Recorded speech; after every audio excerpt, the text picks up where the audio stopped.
ধর্মের নামে চলছে যত ধোঁকাবাজি এবং প্রতারণামূলক ব্যবসা। হ্যাঁ, যারা সহজ সরল মানুষ, যারা সাধারণ মানুষ, তাদেরকে বিভিন্ন ধরনের প্রলোভন দেখিয়ে তাদেরকে ধোঁকা দেওয়া হয় এবং তাদের কাছ থেকে কিছু কি আখের গুছায় নেয় এই ধর্মগুরুরা। ধর্ম ছিল সেই সৃষ্টির উষলগ্ন থেকেই।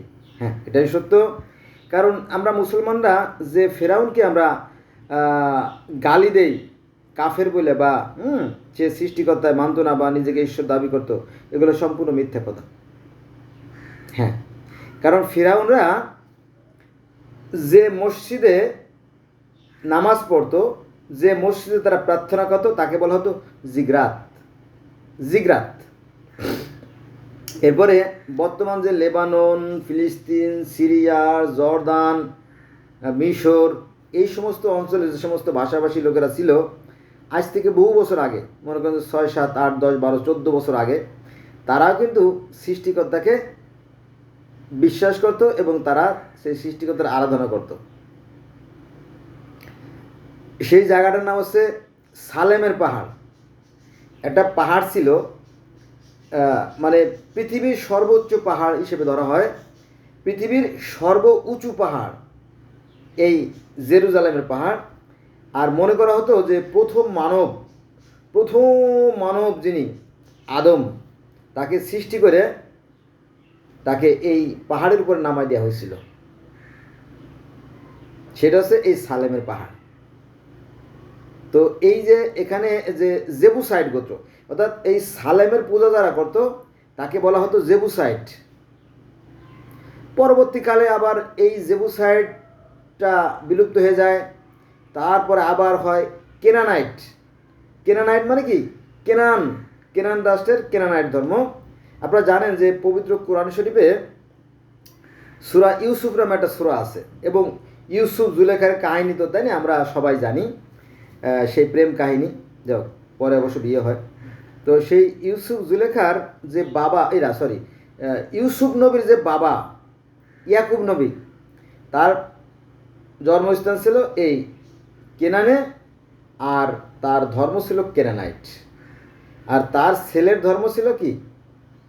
ইউসুফ নবীর কী ধর্ম ছিল আমি জানি না, তবে ইউসুফ নবীর কাহিনী আছে। এরকমটি প্রত্যেকটা জনপদে ধর্ম ছিল। আবার যদি আমরা এসে যাই, এই যে ইব্রাহিম নবী তো জানেন তাই না? ইব্রাহিম নবীর যে জন্মস্থান, এই ইব্রাহিম আলাইহিস সালামের জন্ম হচ্ছে আপনার বর্তমান যে ইরাক, এই ইরাকের দক্ষিণ পূর্ব অঞ্চলে ওই জায়গাটার নাম হচ্ছে আপনার উর শহর। মেসোপটেমিয়ার উর নামক শহর। আর এই মেসোপটেমিয়া শব্দের অর্থ হচ্ছে মেসোপটেমিয়া, মানে দুই নদীর মধ্যবর্তী স্থল। ওই ইউফ্রেটিস টাইগ্রিস নদীর কথা শুনছেন না, যেটা কোরআনে আছে। কোরআনে কিন্তু এই দুটি নদীর কথা বলা আছে, জান্নাত থেকে দুটি নদী প্রবাহিত। আর এদন নামক একটা জায়গা ছিল এখানেই, এই ইরাকের আশেপাশে এদন নামক একটা জায়গা ছিল, সেটা ছিল মূলত স্বর্গ। এটা হচ্ছে আপনার তাওরাত, জবুর, ইনজিল, বাইবেল, এইসব জায়গায় বর্ণনা আছে। ঠিক আছে, এই পৃথিবীটা অনেক সুন্দর। এই সুন্দর পৃথিবীটাকে নষ্ট করে দিয়ে এখন আমরা কাল্পনিক স্বর্গে বসবাস করি। ঠিক আছে, যাও মূল কথায় যাই। তো এই যে উর, পৃথিবীর সর্বপ্রাচীনতম যে শহর, যে সভ্যতা, যে নগর, সেটা হচ্ছে এই উর শহর। আর এই উর শহরের রাজা ছিল কে জানেন? লোগালবান্দা নামে একজন ব্যক্তি ছিল। সে ছিল এই উর শহরের রাজা। পরবর্তীকালে তার ছেলে গিলগামেশ, সেও রাজা হয়। এবং গিলগামেশও ছিল বিচক্ষণ ব্যক্তি, কারণ তার মা ছিল দেবী নিনসাল, সে ছিল স্বর্গের দেবী। আর ওই লোগালবান্দা ছিল মর্তের মানুষ, অর্থাৎ মাটি দিয়ে তৈরি মানুষ। ঠিক আছে, এজন্য তার যে সন্তান গিলগামেশ, তারও শরীরে ছিল দোষ আর গুণে ভরা। ভালো গুণও ছিল, মন্দ গুণও ছিল। তবে তার মধ্যে একটা আলোর দোষ ছিল। এই গিলগামেশের শর্ত ছিল যে কোনো মেয়েকে যদি বিবাহ দিতে হয়, রাজ্যের যদি কোনো মেয়েকে বিবাহ দিতে হয়, তাহলে আমার অনুমতি লাগবে, আর ওই মেয়েকে আমার কাছে রাত কাটাতে হবে। আমার মন চাইলে, ভালো লাগলে আমি বেশি সময় রাখবো, 1 সপ্তাহ রাখবো। যদি ভালো না লাগে তাহলে 2 দিন বা 1 দিন রেখে এই মেয়েকে বিদায় করে দেবো, তারপরে মেয়ের বিয়ে হবে। তো জনগণ রেগে গেল যে না না, এ তো ভারী অন্যায়, এটা কিভাবে সম্ভব, প্রত্যেকটা মেয়েকে সে ইউজ করবে, ভেরি ব্যাড নিউজ। তখন যেহেতু গিলগামেশ তাদের কথা শুনতে রাজি না, তার তো মাথা গরম, আর তার কাছে যাবাই বাকে, তাই না? সে তো দেবতা, ঈশ্বর, সে তো দেশের রাজা। তখন সাধারণ মানুষেরা দেবতার কাছে নালিশ করলো। ঈশ্বরের কিছু দূত আছে, দেবতা, দেবতার কথা ভুলে গেছে আমি, তার মধ্যে একজন আছে আপনার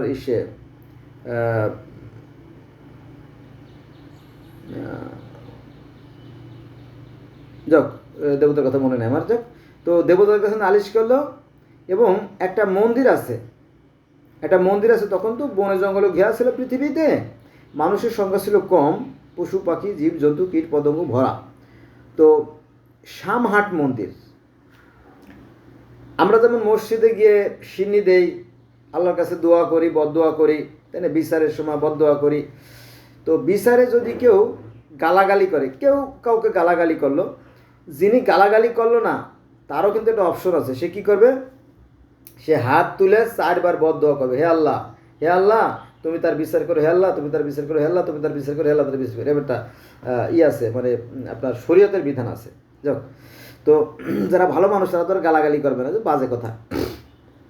তো এই শামহাট মন্দিরে গিয়ে সবাই প্রার্থনা করতো সেই সৃষ্টিকর্তার, আর সৃষ্টিকর্তার নাম ছিল আনু। তো তারা সেই দেবতার কাছে, দেবতার কথা আমি ভুলে গেলাম, আর কি মনে নেই মুহূর্তে, যাক, তার কাছে নালিশ করলো। সেই দেবী আবার স্বর্গীয় পিতা আনুর কাছে নালিশ করলো যে গিলগামেশ তো বাড়াবাড়ি করতেছে, আপনি তাকে একটা শিক্ষা দেন, সাহায্য করেন। এই তখন দেবতারা খেপে গেল, বেয়াদব, হ্যাঁ, তোকে পৃথিবীর রাজা করা হয়েছে বলে তুই মানুষের সাথে অত্যাচার করবি? তখন দেবতার সাথে শুরু হলো ভয়ঙ্কর যুদ্ধ। অর্থাৎ পৃথিবীর অ্যারাউন্ড দ্য ওয়ার্ল্ড, আমার কাছে পৃথিবীর মানচিত্র আছে, গোটা পৃথিবীর মধ্যে সর্বপ্রাচীন এবং সর্বপ্রথমের যে গ্রন্থ গিলগামেশ, সেটা। এই একটা গিলগামেশের কাহিনী বলতে গেলে বন্ধুরা অন্তত 50টা 100টা ভিডিও করা দরকার, ঠিক আছে? আমি যাবো না। তো যেটা বলতেছিলাম যে মিশরেরও সৃষ্টিকর্তায় মানত, তারাও জিগরাতে প্রার্থনা করত। তারপরে গিলগামেশের মহাকাব্য সৃষ্টিকর্তায় মানত, তারা শামহাট মন্দিরের সৃষ্টিকর্তায় মানত। তারপরে আপনার ওই যে লেবানন, সিরিয়া, ফিলিস্তিন, জর্দান, মিশরের তো একটা অংশ না, অনেক অংশ, ব্যাবিলন, সিরিয়া, তুরস্ক, এই সমস্ত অঞ্চলের মানুষেরও সেই সৃষ্টিকর্তাকে মানত। তারা সেই সালেমের পূজা করতো, সালেম। আর সেই ধর্মের নাম ছিল কি, জাতির নাম ছিল কি, জেবুসাইট, তাই না? তারপরে আপনার আফ্রিকাও ধর্ম আছে। আমি বারবার বলি যে আফ্রিকায় আছে আপনার রাস্টাফারাজিয়াম ধর্ম, তারপরে কেল্টিক ধর্ম, তারপরে আপনার জুলু ধর্ম, ফান ধর্ম, ডগন ধর্ম, এইভাবে 3, 4, 500, 700 ধর্ম শুধু আফ্রিকাতে আছে। তো তারাও সেই সাইরাস মানে কি? সাইরাস মানে সেই জ্যোতিময় সৃষ্টিকর্তা।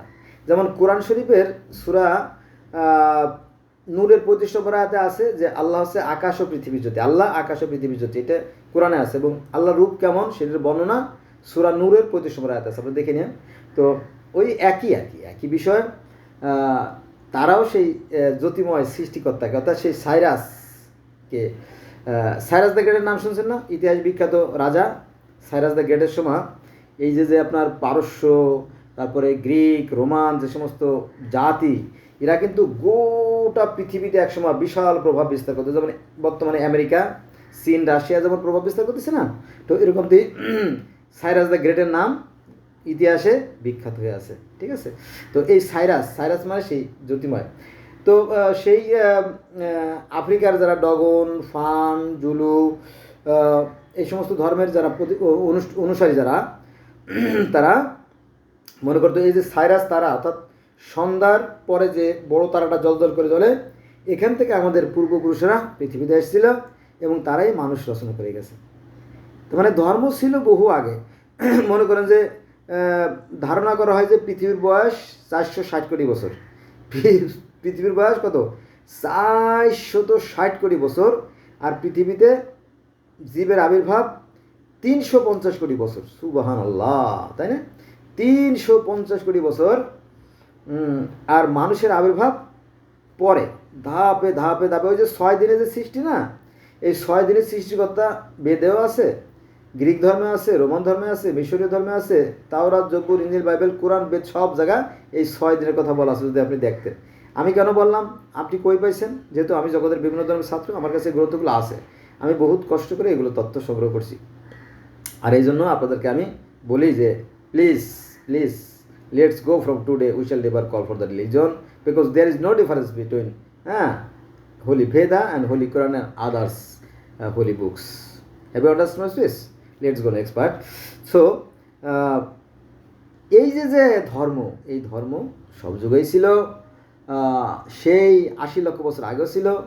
সনাতন শব্দের অর্থ কী?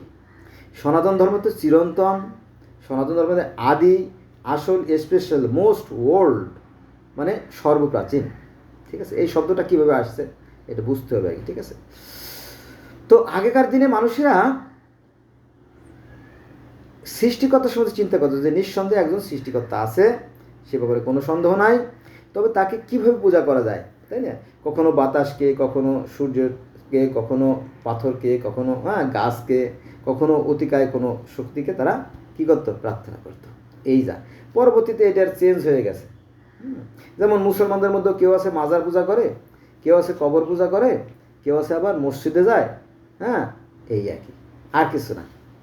ঠিক আছে, একটু গভীরভাবে চিন্তা করবেন। কথা যখন বললাম, আর একটু বলি। রাশিয়া, যেমন আপনার France, Germany, Italy, Bulgaria, Hungary, তারপরে আপনার গ্রিনল্যান্ড, আয়ারল্যান্ড, নরওয়ে, তারপরে আপনার সাইবেরিয়া, রাশিয়ার বিভিন্ন ইউক্রেন, এই সমস্ত অঞ্চলে কিন্তু প্রচুর ধর্ম আছে। যেমন কেল্টিক ধর্ম, সামানিজম ধর্ম। এখন এই যে কেল্টিক মানে কি জানেন? এগুলো ঊর্ধ্ব জগতের সত্তা, আর সামান শব্দের অর্থ হচ্ছে ঊর্ধ্ব জগতের সত্তা। অর্থাৎ এই যে প্রকৃতি, এই প্রকৃতির একটা শক্তি আছে, প্রকৃতি বহুরূপে প্রকাশিত। ঠিক আছে, তাকে বলা হয় সামান। রাশিয়ার যে সাইবেরিয়া অঞ্চল এবং আশেপাশে যেগুলো আছে, যেমন নরওয়ে, ডেনমার্ক, তাই না, আয়ারল্যান্ড, গ্রিনল্যান্ড, এরা কিন্তু এই সামান ধর্ম পালন করে। এবং আপনারা জানেন যে ইসলাম ধর্মের যে সৃষ্টিকর্তা, ইসলাম ধর্মের সৃষ্টিকর্তা কিন্তু মাঝে মাঝে পৃথিবীতেও আসেন, যেমন মুসা আলাইহিস সালামের সাথে দেখা করে গেছিলেন, তাই না? তো ওরকমটি সৃষ্টিকর্তাকে ডাকলে তিনি সাড়া দেন এবং পৃথিবীতে এসে কথা বলেন। সেটা হচ্ছে সামান। সামান মানে ঊর্ধ্ব জগতের সত্তা। আপনি যদি সামানকে ডাকেন তাহলে সে আপনার সাথে দেখা দেবে, ধরা দেবে, কথা বলবে। এরকম কাহিনী আছে। ঠিক আছে, তারপরে যদি আমরা ইসে যাই, Japan, Thailand, Bangkok, Hong Kong, Malaysia, Indonesia, Korea, এই অঞ্চলে মানে পূর্ব অঞ্চলে, আমাদের বাংলাদেশ থেকে পূর্বে সাগর পার হয়ে যে অঞ্চলগুলো আছে সেখানে যদি যাই, তারাও কিন্তু সৃষ্টিকর্তায় মানে, কিন্তু এই বিষয়গুলো আলেমরা জানে না। তারা বলে যে নাস্তিক, আসলে তা না, মিথ্যে কথা। কারণ কি জানেন, জাপানে যেটা ধর্ম আছে সেটা হচ্ছে আপনার তাও ধর্ম। তাও মানে কি? তাও মানে সুন্দর পথ, স্বর্গ মর্তের সুন্দর পথ, এগুলো তাও। তাও বলতে প্রকৃতিকে বোঝায়। তারপরে সিন্ধু ধর্ম, তারা বলে সৃষ্টিকর্তাকে সিন, আবার কেউ কেউ বলে সৃষ্টিকর্তা হচ্ছে কামি। আবার কনফুসিয়াস ধর্মের যে প্রতিষ্ঠাতা, তারা সৃষ্টিকর্তাকে বলে কী টিয়ান। কনফুসিয়াস ধর্মের যে মানুষেরা, তারা সৃষ্টিকর্তাকে বলে টিয়ান। ঠিক আছে, তারপরে হিন্দুরা তাদের সৃষ্টিকর্তাকে বলে ভগবান বা গড বলে, তাই একই কথা। এবং এদের প্রত্যেকের জন্য কিন্তু প্রত্যেকের কিন্তু আলাদা আলাদা প্রার্থনালয় আছে। তারা তাদের সৃষ্টিকর্তাকে বিভিন্ন পদ্ধতি আলোচনা করে। যেমন কেউ কেউ এই নামাজকে বলে আর্চনা, কেউ কেউ নামাজকে বলে ধ্যান, কেউ কেউ নামাজকে বলে তপস্যা, কেউ কেউ নামাজকে বলে প্রেয়ার, কেউ আবার নামাজকে বলে যজ্ঞ। এই আর কি, এক দেশের গালি আর এক দেশের বুলি, আর কিছুই না। ঠিক আছে, এই যে পৃথিবীতে যে 4,500 বা 5,000 ধর্ম আছে, এই ধর্মগুলোর মধ্যে সৃষ্টি হয়েছে সে বিশ্বাস থেকে যে এই যে বিশ্ব ব্রহ্মাণ্ড সুশৃঙ্খল ও সুনিয়ন্ত্রিত পরিচালিত হচ্ছে, নিঃসন্দেহের পিছনে শক্তি আছে। এখন বন্ধুরা, যদি আমি মনে করেন যে এই একটা ধর্ম সঙ্গে ডিটেলস আলোচনা করতে যাই, অনেক ধর্ম কিন্তু বাদ পড়ে আছে, যেমন গ্রিক ধর্ম, রোমান ধর্ম কিন্তু বলি নেই। এই গ্রিক ধর্মের যে সৃষ্টিকর্তা, তিনিও কিন্তু জ্যোতিময়। যেমন কোরআনে সূরা নূরের 25 আছে, আল্লাহ আকাশে পৃথিবীর জ্যোতি, same to same, there is no difference between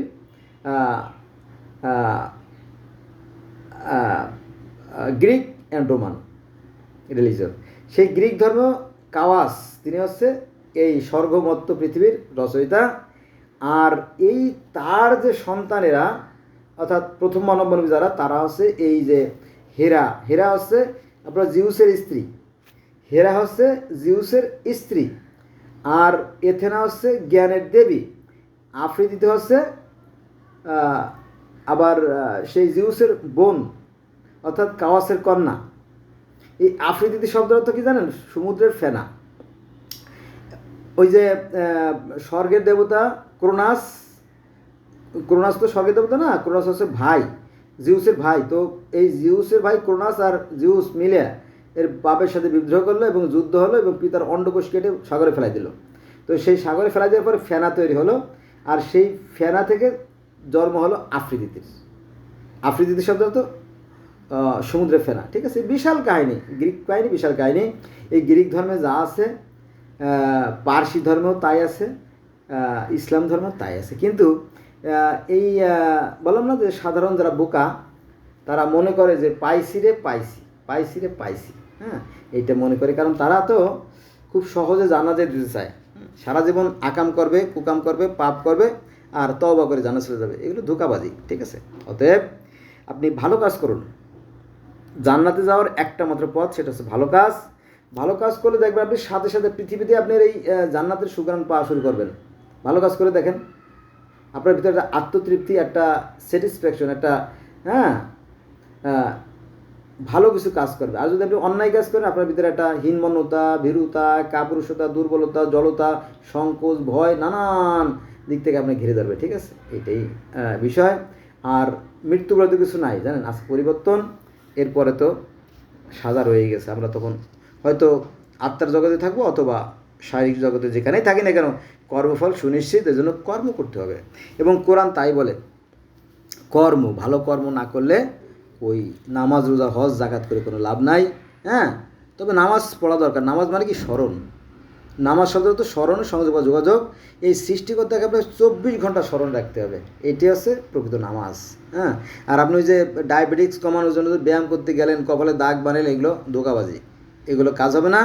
কারণ কাল কিয়ামতের ময়দানে সৃষ্টিকর্তা কিছু মানুষের আমলনামা তার মুখ বরাবর ছুঁড়ে ফেলে দেবে, এমন কোনো কাজে আসবে না যারা অন্য মানুষের হক নষ্ট করছে আর শিরক করছে। ঠিক আছে, অন্যের হক নষ্ট করা যাবে না। কিন্তু আমাদের সমাজে হক নষ্টকারী বাদ দিলে মানুষই পাওয়া যাবে না, তাই না?